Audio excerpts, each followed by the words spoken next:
نہیں تو آپ جو ڈونلڈ لو نے کہا ہے اس نے یعنی تکبر اس آدمی کا دیکھیں, اس کی جرت کیسے بڑھ گئی ہے کہنے کی.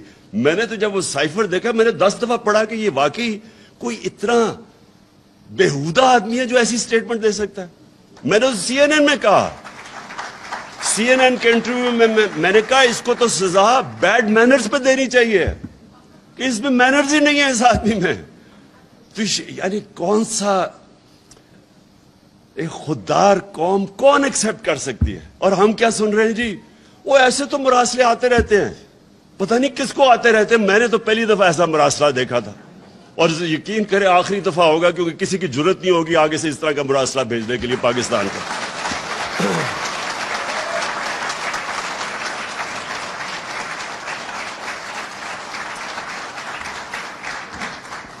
دیکھیں جی, ایک بس اب سنیں ذرا میری بات. دیکھیں یہ بڑا امپورٹنٹ ہے.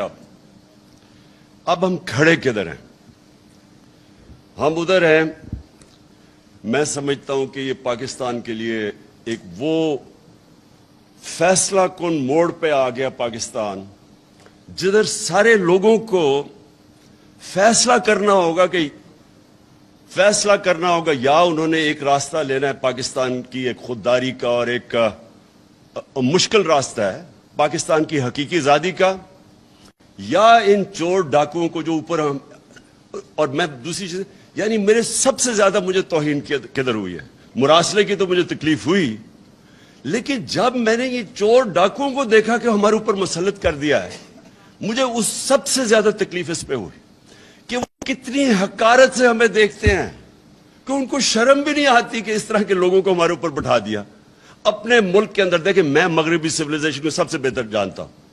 اپنے ملک کے اندر میں آپ کو لکھ کے دیتا ہوں کہ بیل کے اوپر کوئی ہو, ضمانت پہ کوئی ہو, اس کو کوئی نوکری لے کے دکھا دے.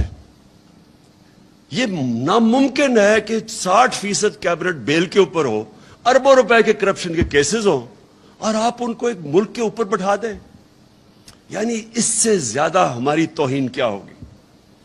یعنی یہ صرف یہی نہیں ہے کہ انہوں نے چوروں کو اوپر بٹھا دیا جو 30 سال سے چوری کر رہے تھے. اس سے زیادہ بڑی چیز ہے کہ انہوں نے ہمارے ملک کی اخلاقیات کو کتنا نیچا دیکھا ہوگا. یعنی وہ کیا سمجھتے ہوں گے کہ ہم کتنے گرے ہوئے لوگ ہیں کہ ہم چپ کر کے ان چوروں کو قبول کر لیں گے. اس سے زیادہ شرمناک چیز, دیکھیں میں نے دنیا دیکھی ہے, میں اس لیے کہہ رہا ہوں, میں نے دنیا کے اندر کسی خوددار ملک کے اندر اس طرح کی چیز کو تصور بھی نہیں کر سکتا. میں جب یہ دیکھ رہا تھا, جب مجھے یہ پتا چلا اس سازش کا, اور سازش کا مجھے سال پہلے اندازہ ہو گیا تھا کہ گیم شروع ہوئی ہے, تو میں جب بھی میں سوچتا تھا نا, تو میں ہمیشہ سوچتا تھا کہ یہ سازش کیسے ہوگی. کیا شہباز شریف کو ملک کا کوئی پرائم منسٹر بنا دے گا؟ لوگ کہتے ہیں کہ دیکھیں یہ عمران صاحب آپ نے کیا کچھ نہیں, جب آپ کو پتا تھا سازش ہو رہی ہے کیوں نہیں کچھ کیا. میں یقین کرو, میں آنیسٹلی آپ کو ایک بات آج بتا رہا ہوں, میں تصور بھی نہیں کر سکتا کہ کوئی شہباز شریف کو ملک کا پرائم منسٹر بنا دے گا. میں نے ایک دن میں نے نیوٹرل سے بات کی,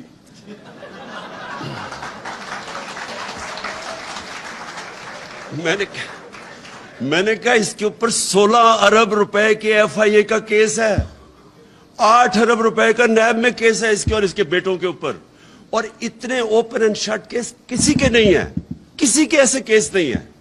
آپ حیران ہو جائیں گے کہ اتنا بلیک اینڈ وائٹ. یعنی نواز شریف کا تو چلے پھر بھی اس نے اپنے نام پہ کچھ نہیں کیا, بیٹی کے نام پہ فلیٹس لیے, اس کا تو ڈائریکٹلی یہ اور اس کے بیٹے امپلیکیٹڈ ہے اس میں. اور کسی اور ملک میں 1 سال پہلے ان تینوں نے جیل میں ہونا تھا. یہاں میں سوچا, میں نے کہا یہ کوئی سوچ سکتا ہے کہ 16 ارب کے کیسز وہ اور 8 ارب کے نیب میں, اور ایسے کیسز.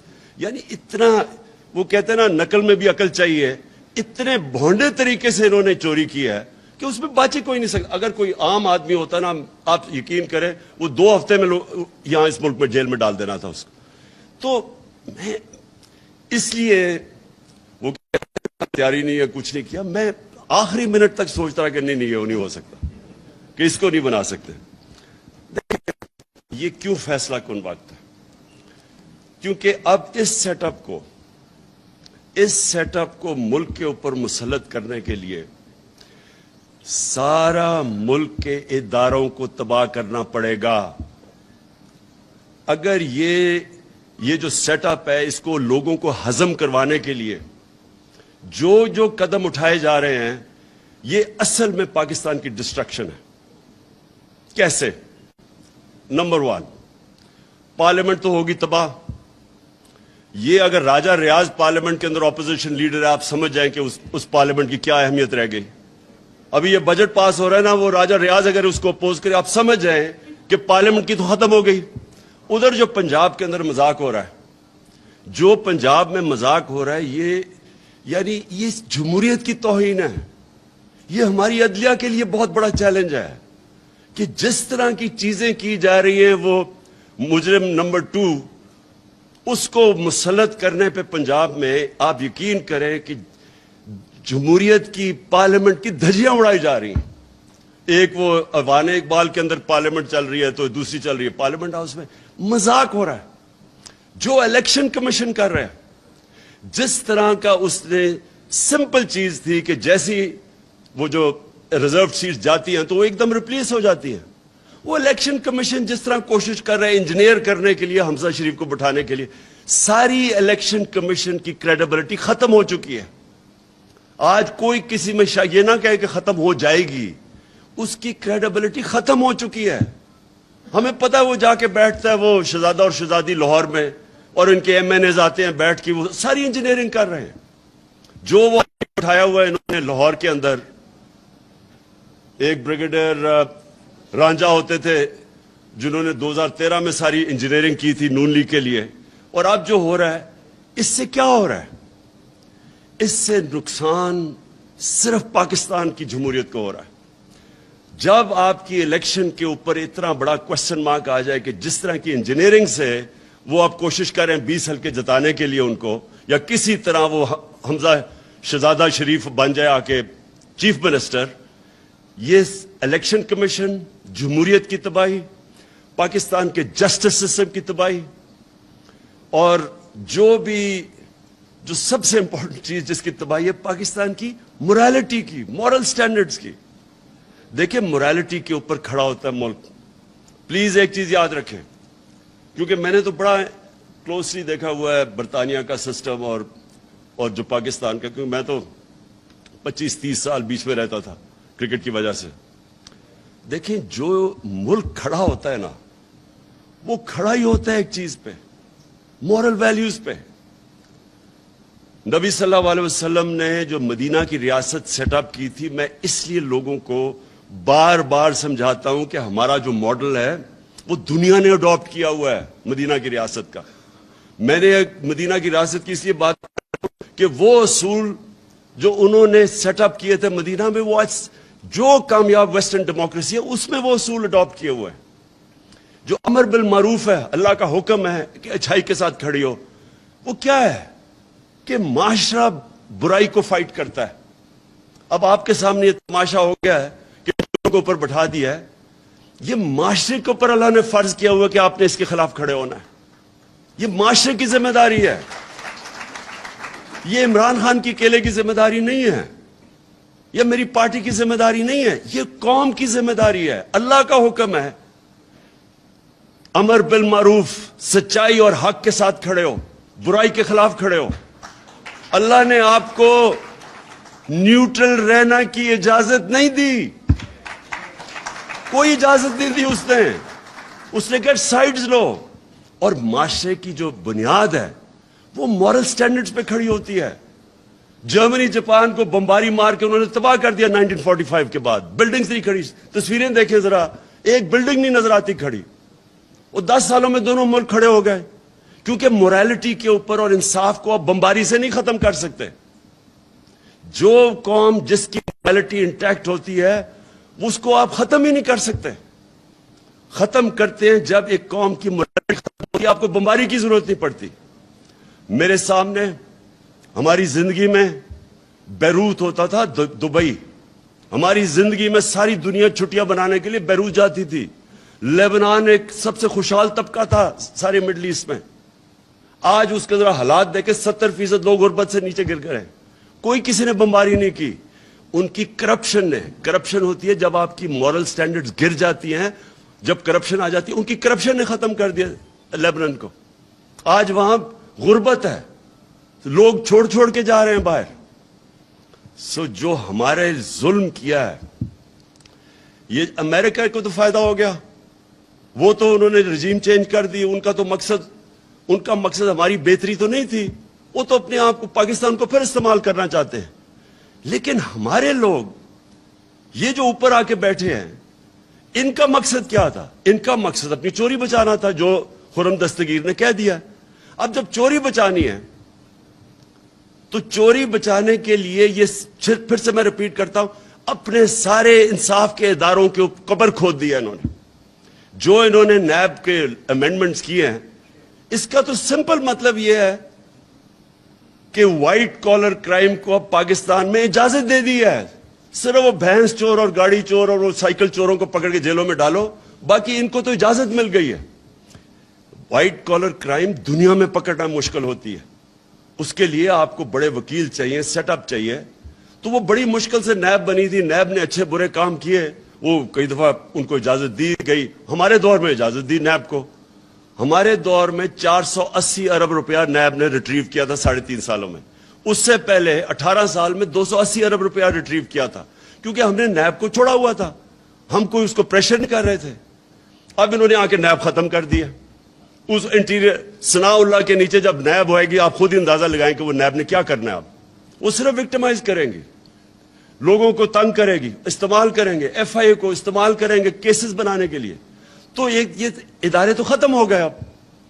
لیکن سب سے امپورٹنٹ چیز یہ, میں پھر سے ریپیٹ کرتا ہوں, انہوں نے اس ملک کی اخلاقیات کے اوپر جو ظلم کیا ہے, ان چوروں کو اوپر بٹھا کے, اور ان چوروں کو اپنی چوری بچانے کے لیے, اب این آر او لینے کے لیے, اب یہ جو کریں گے ملک کے ساتھ, میں آپ کو یقین دلاتا ہوں پاکستان کو کسی دشمن, بیرونی دشمن کی ضرورت نہیں ہے.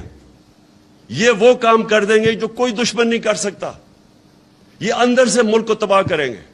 اور آپ کے سامنے ہے کہ چلتی ہوئی, ابھی شوکت طرین نے آپ کو فگرز دکھا دی کہ ہر چیز پازیٹیو تھی پاکستان کی.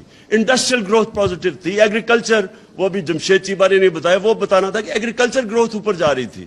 ہر سروسز انڈسٹری, آئی ٹی کے اندر ہم نے چینجز لے کے آئے تھے. پاکستان کی ایکسپورٹ جو اصل چیز ہے, جس سے ملک اوپر جاتا ہے, ایکسپورٹس اوپر جا رہی تھی. اوورسیز پاکستانی نے کانفیڈنس تھا پاکستان میں, ریمیٹنسز ریکارڈ بھیج رہے تھے. اور وہ ٹائم جو کہ سب سے مشکل ٹائم تھا, پہلے بینکرپٹ اکانومی, اس کو سٹیبلائز کرنا, پھر کرونا آ گیا, پھر کموڈیٹی سپر سائیکل آ گیا, اس سارے میں سے نیویگیٹ کر کے ملک کو نکال رہے تھے.